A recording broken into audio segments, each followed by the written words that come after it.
নমস্কার বন্ধুরা, গল্পের চিলেকোঠা পরিবারে আপনাদের সকলকে স্বাগত জানাই। আমি সায়নী। আজ আমাদের নিবেদন বিখ্যাত সাহিত্যিক শ্রী সমরেশ মজুমদার রচিত গল্প গ্রীষ্মকাল এসে গেছে। গল্পটি কেমন লাগলো কমেন্টে জানাবেন। যদি ভালো লাগে লাইক করবেন, আর চ্যানেলটিতে যদি নতুন হয়ে থাকেন সাবস্ক্রাইব করবেন। তবে চলুন আর দেরি করব না, শুরু করি আজকের গল্প শ্রী সমরেশ মজুমদার রচিত গ্রীষ্মকাল এসে গেছে।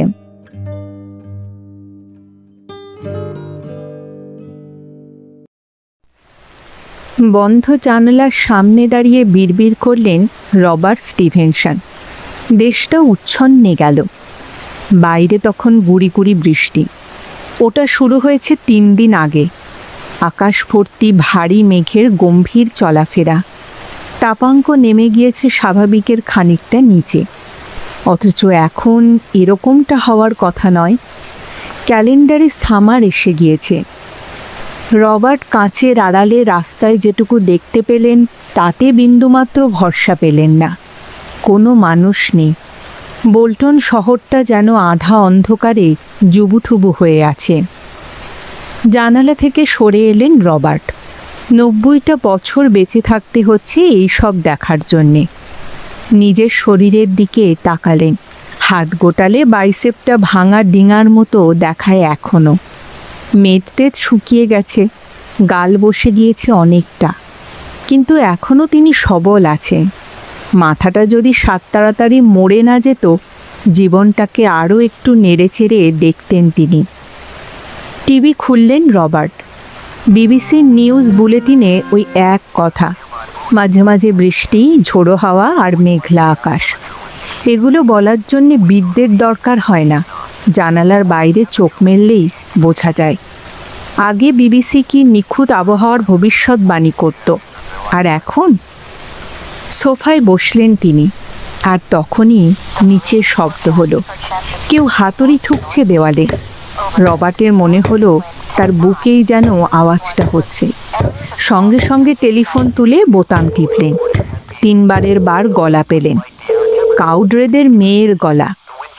রবার্ট নিজেকে সংযত রাখার চেষ্টা করে বললেন, শোনো, যখন তোমার বাবাকে ফ্ল্যাটটা ভাড়া দিয়েছিলাম তখন কথা হয়েছিল দেওয়াল অক্ষত থাকবে। দেওয়ালে পেরেক ঠোকার মতো ভারতীয় অভ্যাস দয়া করে ত্যাগ করো। মেয়েটা হিহি করে হেসে উঠল। তারপর বলল, আমি কি একবার ওপরে আসতে পারি? তোমার বাপ মা কেউ এখন বুঝি নেই? না, নেই তো। খুব একা লাগছিল বলে আমি পেরেক ঠুকছিলাম। ঠিক আছে, মিনিট 5 জন্য আসতে পারো।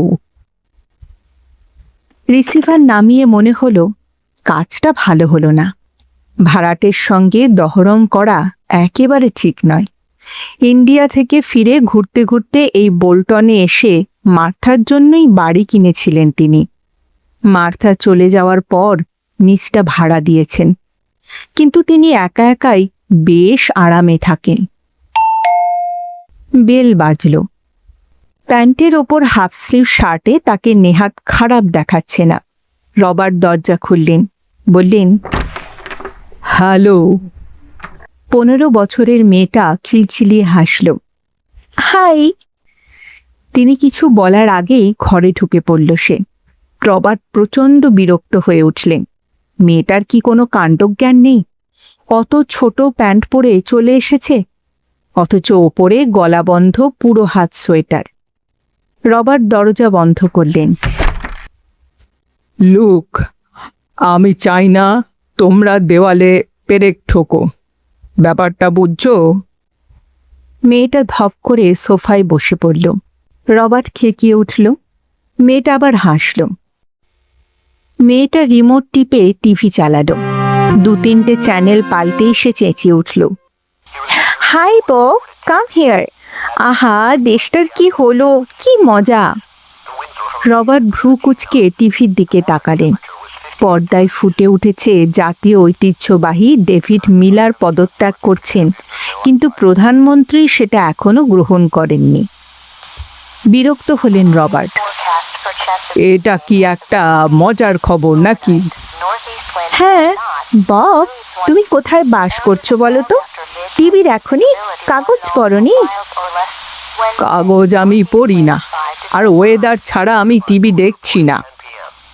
মাই গড, তুমি অ্যান্টনিও দে সান্তারের নাম শুনেছো? সেটা আবার কে?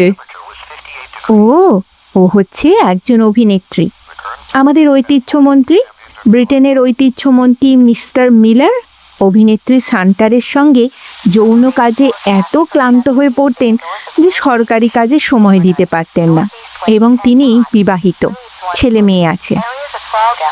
মাই গড, টিভিতে কি বলছে দেখো। বিশ্বাস করতে পারছিলেন না রবার্ট। ভাষ্যকার তখন জানাচ্ছেন, প্রধানমন্ত্রী জন মেজর পদত্যাগপত্র গ্রহণ না করে বলেছেন এটা মিলারের সম্পূর্ণ ব্যক্তিগত জীবন, তা নিয়ে প্রেস যাতে নাক গলাতে না পারে তার জন্য মেজর একটি নতুন আইনকে সমর্থন করছেন। এই আইন প্রণয়ন করার দায়িত্ব দেওয়া হয়েছিল স্যার ডেভিড ক্যালকটকে।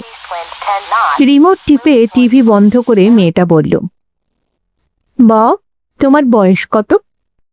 আচমকা এরকম প্রশ্ন কেন বুঝতে না পেরেও তিনি জবাব দিলেন, 90। মাই গড, আর ওই লোকটা মাত্র 43।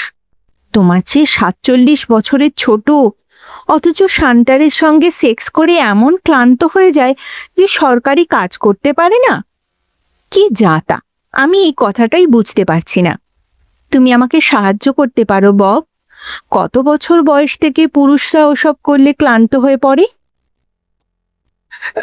লুক বেবি, এসব আলোচনা আমার সঙ্গে তোমার করা উচিত হচ্ছে না। মাই গড, দ্য পিপল প্রকাশ্যে লিখেছে, ওই জন্যে মিলার কাজ করতে পারছে না, আর আমি আলোচনা করলেই দোষ। আমার এক বান্ধবী বলছিল চার্লি চ্যাপলিন নাকি। হাত তুলে মেয়েটাকে থামালেন রবার্ট, একটু ভাবলেন, তারপর গম্ভীর গলায় বললেন, সাধারণত শীতপ্রধান দেশে বেশি বয়স পর্যন্ত ছেলেরা সক্ষম থাকে। মিলার স্বাভাবিক নয়। আমি যখন ইন্ডিয়ায় ছিলাম তখন দেখেছি 40-এর পুরুষরাও যৌন জীবন ত্যাগ করেছে।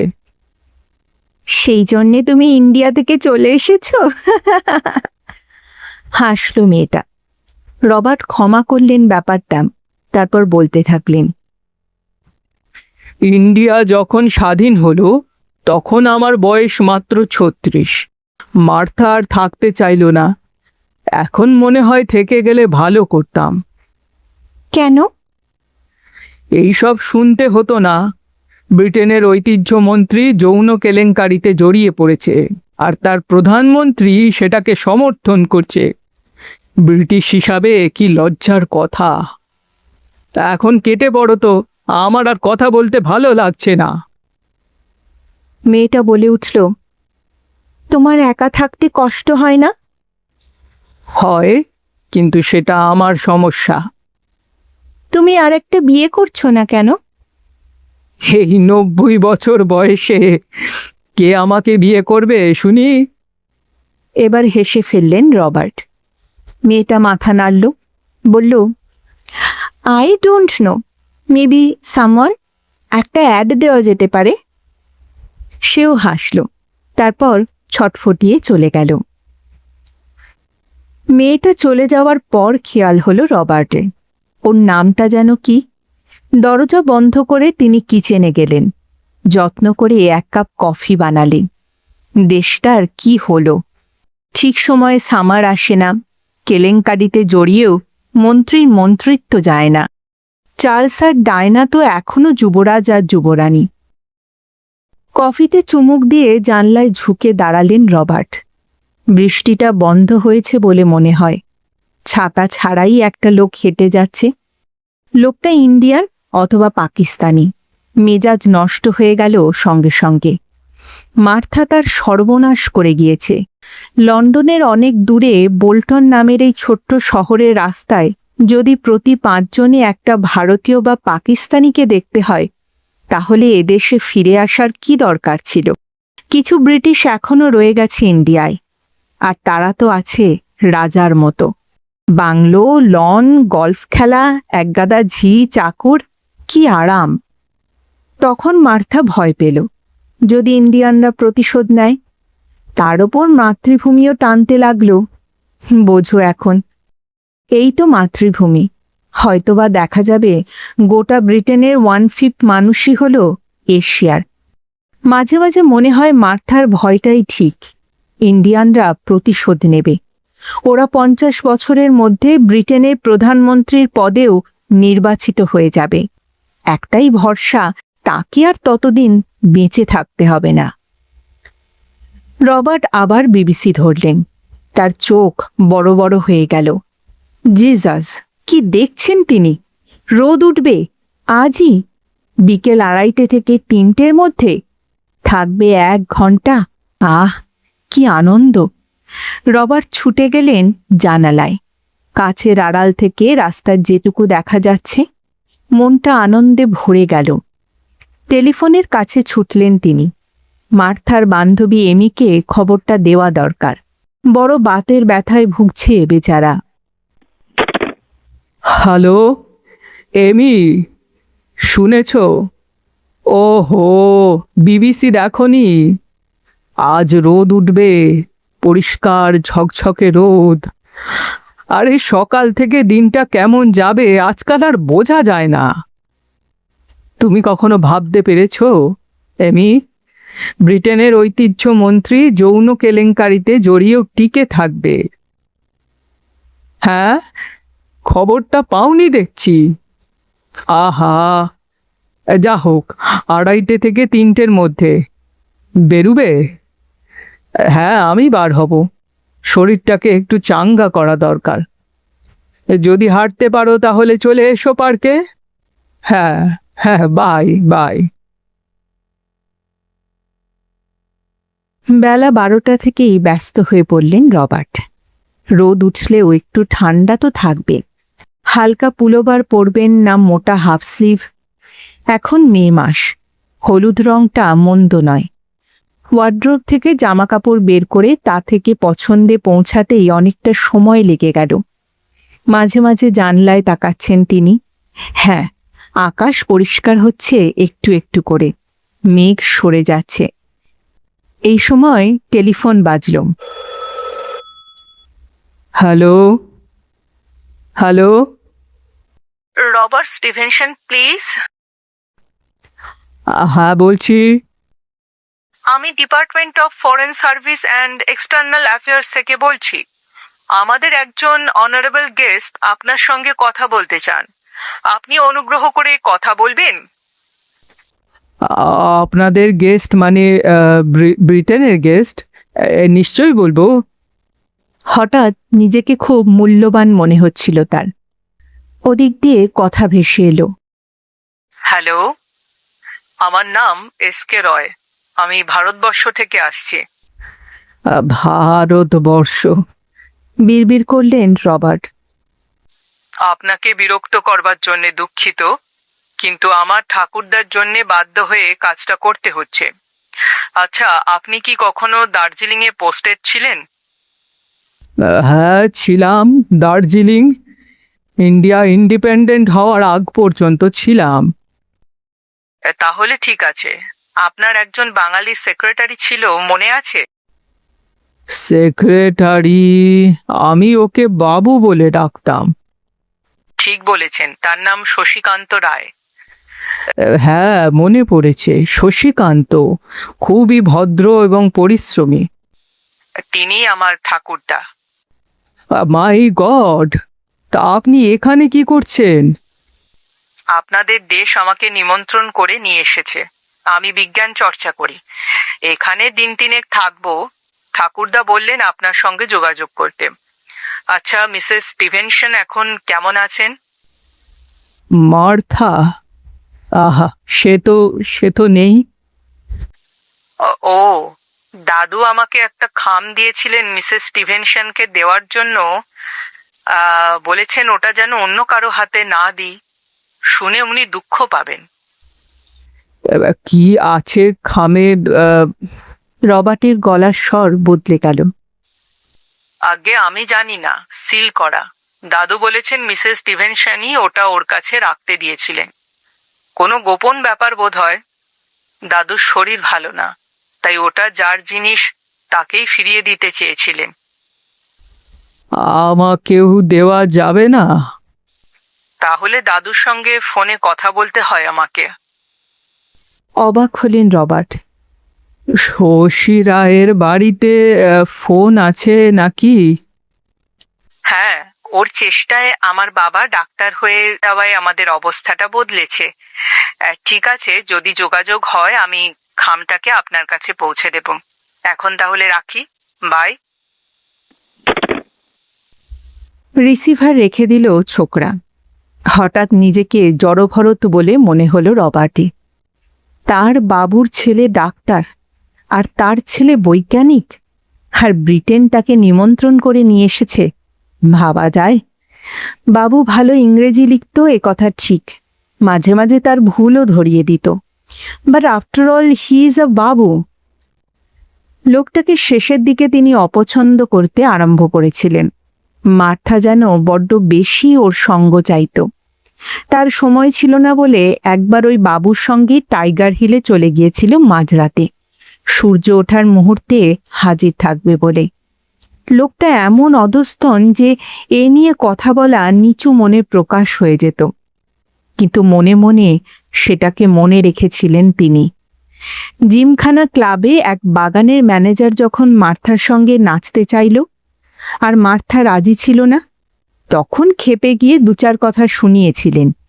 পুষে রাখার রাগটা অন্যভাবে প্রকাশ করতে পেরে বেশ হালকা লেগেছিল তখন। কিন্তু বাবুর কাছে কি জিনিস রেখে আসতে পারে মার্থা? একটা বন্ধ খামে কি কোনো কাগজ, চিঠি? আর সেই বাবুকে নিশ্চয়ই নির্দেশ দিয়ে রেখেছে যাতে অন্য কারো হাতে সে খামটা না দেয়। অদ্ভুত। 50 বছর কম সময় নয়। এদেশে এসেও মার্থা 40-এর ওপর বেঁচেছিল। কই, তাকে একবারও খামটার কথা বলেনি তো। তার মানে মার্থা ব্যাপারটা লুকিয়ে রাখতে চেয়েছিল। একটা ব্যাপার যে লুকিয়ে রাখতে পারে, সে অনেক কিছুই গোপন করতে সক্ষম। রবার্টের বুকের ভেতরটা কেমন হু হু করে হেসে উঠল। তিনি ভাবতেই পারছেন না মার্থা এমন কাজ করতে পারে। তাহলে তো তার অজান্তে মার্থা অন্য লোকের সঙ্গে প্রেমও করতে পারত। শোয়াশুয়ি হলেও তিনি জানতে পারতেন না। এই মুহূর্তে সামনে পেলে একটা হেস্তনেস্ত করতেন তিনি। জীবনে কখনো মার্থার গায়ে হাত তোলেননি, কিন্তু এখন? বড় বড় নিঃশ্বাস ফেললেন রবার্ট। হঠাৎ মনে হলো তিনি যেন আগ বাড়িয়ে বড্ড বেশি ভেবে ফেলছেন। একজন অধস্তন কর্মচারীর সঙ্গে মার্থা এমন কিছু করতেই পারে না, কিছুতেই নয়। তিনি ছোট হয়ে যাবেন এমন কাজ তো নয়ই। হয়তো সস্নেহে মার্থা কোনো কিছু উপহার হিসেবে দিয়েছিল বাবুকে, বাবু সেটা রেখে দিয়েছিল। এমন হতেই পারে ব্রিটিশদের প্রতি রাগবশত আজ সেটা ফেরত দিতে চায়। যে দিয়েছে তার হাতে দিলেই ভালো হবে বলে নাতিকে মার্থার কথা বলেছে। এমনটা হতেই পারে। মনটা হালকা হলো সামান্য। আর ব্রিটিশ সরকারের কি হাল হয়েছে দেখো। একজন ভারতীয়কে ডেকে আনতে হচ্ছে অতিথি হিসাবে বিজ্ঞানের ব্যাপারে। যাকে ডাকছে তার পেডিগ্রি কি? বাবুর নাতি। হ্যাঁ। খুব ধীরে ধীরে পোশাক পরলেন রবার্ট। টাই বাঁধলেন, ছাতা নিলেন, সঙ্গে টুপি। দরজা বন্ধ করে ধীরে ধীরে নামছিলেন, এমন সময় সেই কিশোরী দরজা খুলল। Hi Bob. হ্যাঁ, হ্যালো। আমরা এই ফ্ল্যাট ছেড়ে দিচ্ছি। এইমাত্র মায়ের সঙ্গে আমার কথা হলো। অন্য ভাড়াটে এবার জোগাড় করে নাও, উইকেন্ডেই আমরা চলে যাব। মেয়েটা দরজা বন্ধ করে দিল। স্তম্ভিত হয়ে গেলেন রবার্ট। ইচ্ছে করছিল বন্ধ দরজায় শব্দ করে বলেন, তোমরা এটা করতে পারো না। উঠে যাওয়ার আগে নোটিশ দিতে হবে। কাগজে কলমে তাই লেখা আছে। না, আবার লয়ারের সঙ্গে কথা বলতে হবে। রাস্তায় পা দিলেন রবার্ট। ইতিমধ্যেই শুকিয়ে গিয়েছে পায়ের তলার জমি। মুখ তুলে আকাশটা দেখবার চেষ্টায় ছিলেন, হঠাৎ কানে এলো, হাউ ফার বব। চমকে তাকালেন। সামনের মাখনের দোকানের জর্জ ওর দিকে তাকিয়ে হাসছে। লোকটা রসিকতা করতে চাইছে নাকি? তিনি দাঁড়ালেন না। এডওয়ার্ডদের বিয়ারের দোকানের সামনে পৌঁছতেই আবার চিৎকার, হাই বব, সামার এসে গেল শেষ পর্যন্ত। বব হাসলেন। এর তার চেয়ে ছোট, কিন্তু খুব ছোট নয়। বব জিজ্ঞেস করলেন, ব্যবসা কেমন চলছে তোমার? একই রকম। আজকাল ছেলে ছোকরারা বিয়ারের বদলে ভদকা উইথ টনিক খাওয়া বেশি পছন্দ করছে। ভুঁড়ির ওপর প্যান্ট তুলতে তুলতে বিশাল চেহারা নিয়ে বেরিয়ে এলো এড। ওর গোঁপ পেকে ঝুলে পড়েছে। আকাশের দিকে তাকিয়ে এড বলল, তা চললে কোথায়? রবার্ট হাসলেন।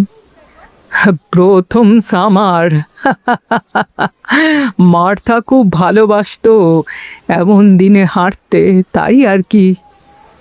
মার্থা, ওহো ইয়েস, খুব ভালো মেয়ে ছিল সে। ওর মুখ তোমার মনে আছে? তা থাকবে না কেন, কতদিন যাতায়াতের পথে কথা বলে গেছে। ও আচ্ছা এড, একটা কথা জিজ্ঞেস করব তোমায়? হ্যাঁ হ্যাঁ, নিশ্চয়ই। মার্থাকে তোমার কীরকম মনে হতো? মানে চরিত্রের কথা বলছি। হ্যাঁ, দেখো বব, চরিত্র কিন্তু অনেক রকমের হয়। ও খুব ভালো মেয়ে, এইটুকু মনে আছে। ধন্যবাদ ধন্যবাদ। রবার্ট হাঁটতে লাগলেন। চরিত্র অনেক রকমের হয়, সুতরাং এড কথাটা এড়িয়ে গেল। যৌবনে এড কি না করেছে! সুন্দরী মেয়ে দেখলেই পেছনে লাগতো। আর মার্থা তো ছিল সত্যিকারের সুন্দরী। হঠাৎ চিৎকারটা কানে এলো। থমকে দাঁড়ালেন রবার্ট। উল্টো দিক থেকে গোটা কয়েক ছেলে মেয়ে চিৎকার করতে করতে আসছে কেন? একজন একটা প্যাকেটকে এমনভাবে লাথি কষালো যে সেটা উড়ে গিয়ে পড়ল মাঝ রাস্তায়। এই চিৎকার এবং বেপরোয়া চলাফেরা যে ওদের আনন্দের প্রকাশ, তা বুঝতে সময় লাগলো। তিনটে কালো ছেলে আছে ওদের মধ্যে, নিশ্চয়ই আফ্রিকা থেকে স্কলারশিপ নিয়ে পড়তে আসা ছেলে। ব্রিটেনকে ওরাও শেষ করে দিচ্ছে। আর ওই সাদা মেয়েটা, তুই কি করে কালোটাকে কোমর জড়িয়ে ধরতে দিলি? এই বোল্টনেই যদি এমন অবস্থা, তাহলে লন্ডন তো হাঁটাই যাবে না। খুব কষ্ট হচ্ছিল রবার্টে। সারা পৃথিবী যেন ওই দেশটাকে কলোনি বানিয়ে ফেলেছে। তীরে রোদ উঠেছে। আহা! পার্কের সামনে পৌঁছেই মুখে হাসি ফুটল তার। এমি আসছে। বেচারার হাঁটতে কষ্ট হলেও সেজেছে খুব। Hello Amy. Hello Bob. শেষ পর্যন্ত এবারে সামারটাকে দেখতে পেলাম। বিবিসিও ঠিক বলল শেষ পর্যন্ত। যাহা বলেছ। তোমার শরীর কেমন আছে? শরীরের কথা ছেড়ে দাও। দেখো, তোমার চেয়ে আমি বয়সে বড়, তবুও। চুপ করো, তোমাকে তিনটে বাচ্চা পেটে ধরতে হয়নি। এখন কবরে গেলেই হয়। মাঝে মাঝে ভাবি, মার্থা আমাদের ভাগ্যবতী। কেন কেন মনে হয়? রবার্ট সতর্ক হলেন। চলো বেঞ্চিটায় গিয়ে বসি, পাটা ব্যথা করছে। এমি এগিয়ে গিয়ে একটা খালি বেঞ্চিতে বসে পড়ল। কয়েকদিন ভিজে ভিজে সিমেন্টের বেঞ্চিও কেমন স্যাঁতস্যাঁতে হয়ে আছে। রবার্ট বসতে বাধ্য হলেন। প্রশ্নটা যেন এমির কানেই যায়নি। সে তার তোবড়ানো গাল তুলে আকাশ দেখছে। প্রায় এরকম চেহারাই হয়ে গিয়েছিল মার্থার। একদিন বেঁচে থাকলে বান্ধবীর চেয়ে সে কম কিছু হতো না। কোঁচকানো চামড়া, রোঁয়া ওঠা বেড়ালের মতো। মার্থা তোমার খুব ভালো বান্ধবী ছিল না এমি? হ্যাঁ, তুমি বুঝি তা জানো না? আচ্ছা, আমি ছাড়া মার্থা অন্য কারো প্রেমে পড়েছে কখনো? হঠাৎ হেসে উঠল এমি।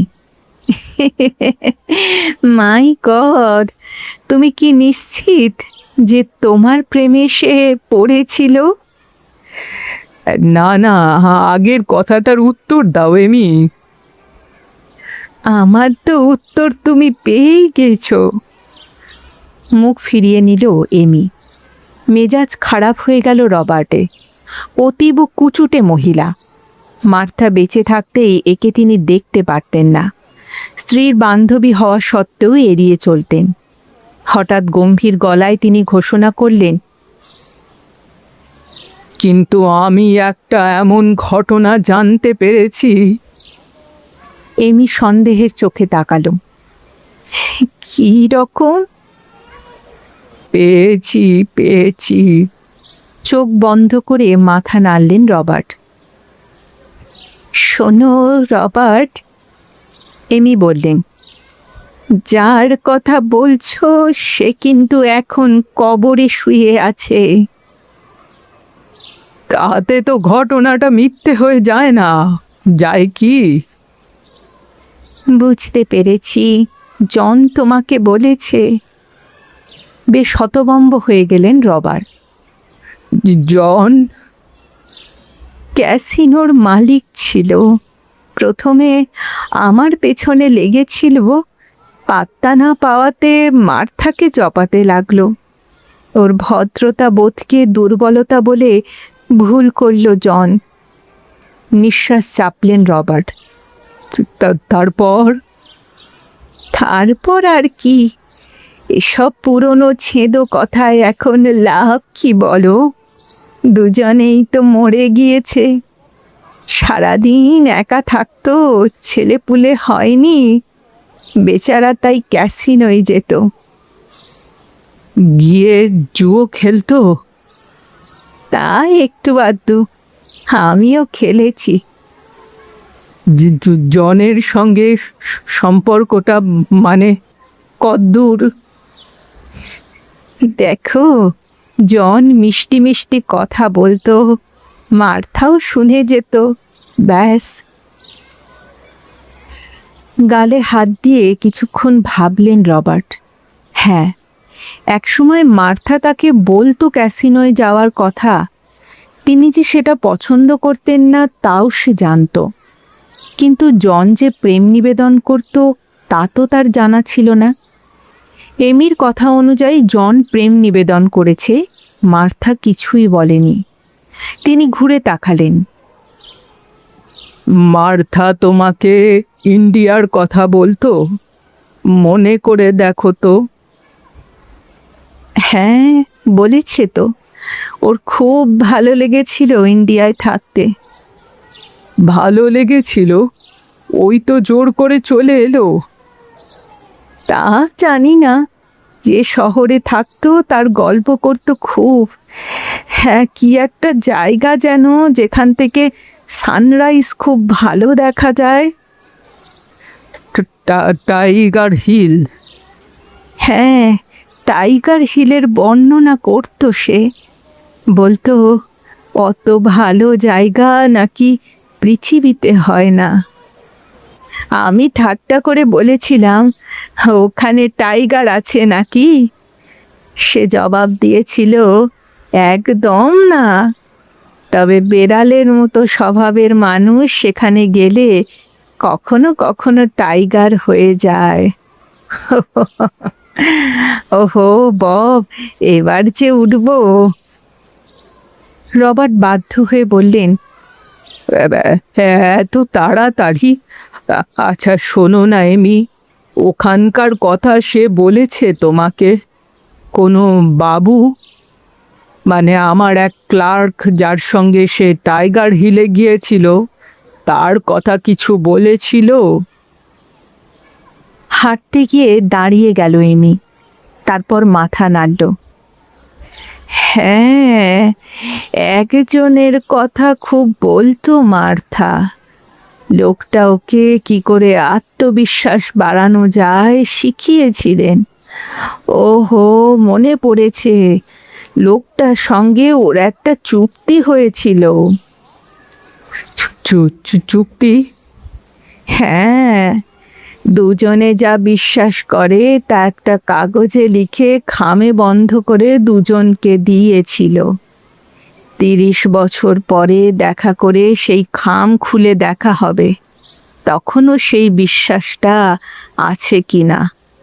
এমনই কিছু শর্ত হয়েছিল। মার্থা প্রায়ই বলতো কাজটা করা হচ্ছে না। সে চিঠিও দিয়েছিল লোকটাকে, কিন্তু জবাব পায়নি। হয়তো ঠিকানা বদলেছে কিংবা মরে গেছে। এমি হাসল। মজার খেলা না? আমি বলতাম সময়ের সঙ্গে মন পাল্টায়, অতএব বিশ্বাসও পাল্টাবে। মার্থা তখনও স্বীকার করেনি। তাও তো অনেক দিন হলো। তাহলে মার্থার কাছে সেই লোকটার খাম ছিল? থাকার তো কথা, কারণ দুজনের সামনেই সেটা খেলার চুক্তি ছিল। এমি চলে গেল। নিজেকে খুব অসহায়, ছিবড়ে হয়ে যাওয়া মানুষ বলে মনে হচ্ছিল রবার্টের।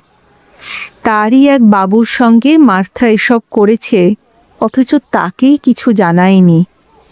এড কিংবা জনকে তিনি মেনে নিতে পারেন, ওরা ইন্ডিয়ানদের মতো অত সেন্টিমেন্টাল নয়। But that Babu. রবার্ট থপথপ করে হাঁটতে লাগলেন। রোদ চলে গিয়েছে, আকাশে আবার মেঘেদের আনাগোনা। হঠাৎ মনে হলো, ইন্ডিয়ায় গিয়ে সেই বুড়োটাকে দুঘা পশিয়ে দিলে কেমন হয়। শরীরটা 90 বছরের না হলে তিনি নিশ্চয়ই যেতেন। ব্যাংকের পাশ দিয়ে রাস্তাটা সংক্ষেপ করতেই এগিয়ে গিয়ে মনে হলো পাশেই কবরখানা, আর সেইখানে মার্থা শুয়ে আছে। প্রথম প্রথম প্রতি রবিবার, জন্মদিন, মৃত্যুদিনে যেতেন তিনি ফুল নিয়ে। আজকাল আর যাওয়া হয় না। আজকে গিয়ে জিজ্ঞেস করবেন নাকি তার সঙ্গে এমন ব্যবহার মার্থা কেন করল? কবরখানার গেটের দিকে তাকিয়ে তিনি মাথা নাড়লেন। মার্থার পাশের জায়গাটা তার জন্যে নির্দিষ্ট করা রয়েছে, ভাবতেই গায়ে কাঁটা ফোটে।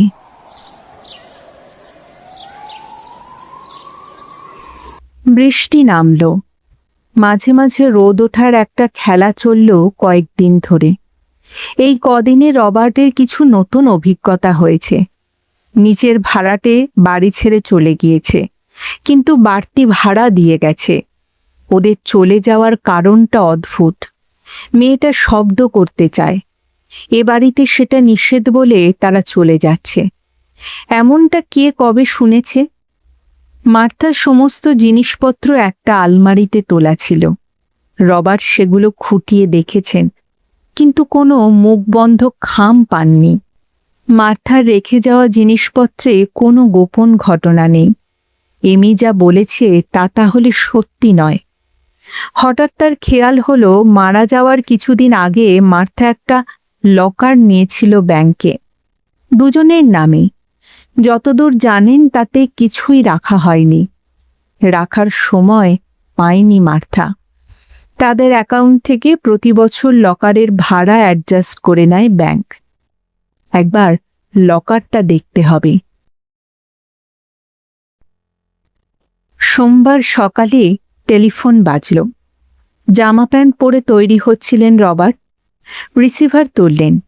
তার এজেন্ট বলল, একজন ভাড়াটে পেয়েছে, আগের ভাড়াটের চেয়ে বেটার। একটা মেয়ে, সে একা থাকবে, কিন্তু মেয়েটি ইন্ডিয়ান। বব একেবারেই রাজি নয়। তার এজেন্ট বলল, একজন ভাড়াটে পেয়েছি, আগের ভাড়াটের চেয়ে বেটার। মেয়েটি বলছে একাই থাকবে। একা মেয়ে?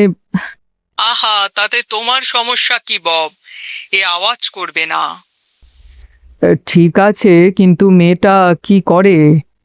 আমি অত শত জিজ্ঞেস করিনি। অ্যাডভান্স দেবে, থাকবে। ইন্ডিয়ানরা টাকা পয়সার ব্যাপারে ইন্ডিয়ান আমার বাড়িতে? ওহো না, কিছুতেই না। তুমি ঠিক বলছো বব? 100 বার ঠিক বলছি। ওরা ব্রিটেনকে ইন্ডিয়া বানাচ্ছে, বোল্টনকে প্রায় বানিয়ে ফেলেছে, কিন্তু আমার বাড়িটাকে কিছুতেই না। টেলিফোন নামিয়ে রেখে দরজায় তালা দিয়ে বেরিয়ে পড়লেন বব, বর্ষাতি আর ছাতা নিয়ে। রাস্তায় লোক নেই, বৃষ্টি পড়েই যাচ্ছে। পাগল ছাড়া কেউ বাইরে বের হবে না। ব্যাংকে পৌঁছালেন রবার্ট। লকার খুলে উঁকি মারতেই একটা বড় খাম দেখতে পেলেন। কাঁপা হাতে সেটা বের করতে মার্থার হাতের লেখা নজরে পড়ল, আমি যদি মরে যাই তাহলে দয়া করে নিচের ঠিকানায় পোস্ট করে দিও। ঠিকানাটা দেখে গা জ্বলে উঠল রবার্টের। বাড়ি ফিরে এলেন কাঁপা পায়ে। শোয়ার ঘরে ঢুকে বড় খামটা খুলতেই একটা খাম বের হলো। এটা তার অফিসের খাম। এতদিন বাদেও চিনতে পারলেন। লোকটা অফিসের স্টেশনারি মিসইউজ করেছে। খামটার মুখ বন্ধ। কি লিখেছে লোকটা? খুলব করেও তিনি খুলতে পারছিলেন না। এতদিনকার শিক্ষা বাধা তৈরি করছিল। শেষ পর্যন্ত অনেক অস্বস্তি সত্ত্বেও সিদ্ধান্ত নিলেন ওটাকে ইন্ডিয়াতে পাঠিয়ে দেবেন। মার্থার শেষ অনুরোধ তিনি রাখবেন। সেই বিকেলেই চিঠি এলো লন্ডন থেকে। এসকে রায় পাঠিয়েছে। সেই বাবুটার নাতি, যে কিনা ব্রিটেনের অতিথি হয়ে এসেছে। রাগে খামটাকে ছিঁড়ে ফেলতে গিয়েও মনে পড়ে গেল মার্থা ওই লোকটার কাছে যা গচ্ছিত রেখে এসেছিল তাই রয়েছে এখানে। বাবু এতদিন পরে পাঠিয়ে দিয়েছে। খাম খুললেন তিনি। লন্ডন থেকে এসকে রায় লিখেছে, ডিয়ার স্টিভেনসন, আমার দাদুর সঙ্গে কথা বলেছি। মিসেস স্টিভেনসনের মারা যাওয়ার খবর পেয়ে তিনি খুবই দুঃখিত এবং আপনাকে সহানুভূতি জানাতে বলেছেন। যা হোক, দাদুর ইচ্ছে মতন খামটা আপনার কাছে পাঠালাম, ধন্যবাদ সহ। খামটাকে দেখলেন তিনি, সেই একই খাম। তার মানে মার্থাও স্টেশনারির মিসইউজ করেছে। কাঁপা কাঁপা হাতে খামটাকে ছিঁড়লেন রবার্ট। একটা ভাঁজ করা কাগজ, কাগজে চোখ রাখলেন। তার সব গুলিয়ে যাচ্ছিল। কোনো রকমে শরীর তুলে লকার থেকে অন্য খামটার মুখ ছিঁড়লেন তিনি। সেই একই রকমের কাগজ, ওপরে লেখা 10ই মার্চ 46, টাইগার হিলের সকাল। তার নিচে লেখা, আমি ভগবানে বিশ্বাস করি, আমৃত্যু করব, শশীকান্ত রায়।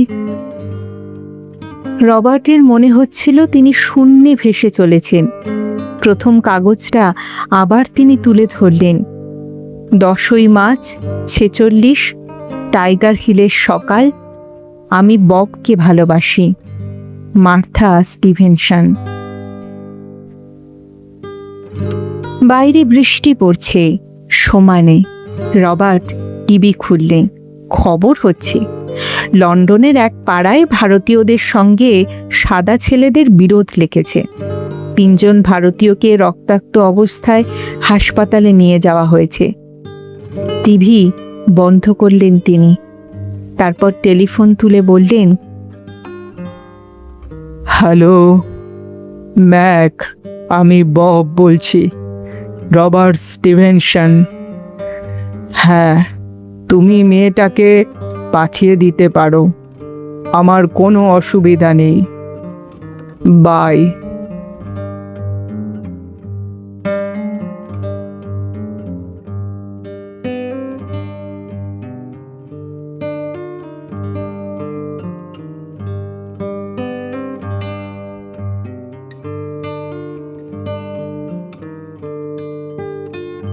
শুনছিলেন আজকের গল্প শ্রী সমরেশ মজুমদার রচিত গ্রীষ্মকাল এসে গেছে।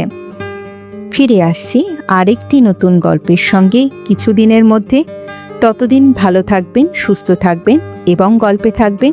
আর আমার গল্প পাঠ ও উপস্থাপনা যদি ভালো লাগে তাহলে লাইক আর কমেন্ট করতে ভুলবেন না, আর চ্যানেলটিতে যদি নতুন হয়ে থাকেন সাবস্ক্রাইব করবেন। তাহলে আজ এখানেই বিদায় নিচ্ছি, আবার দেখা হচ্ছে। নমস্কার।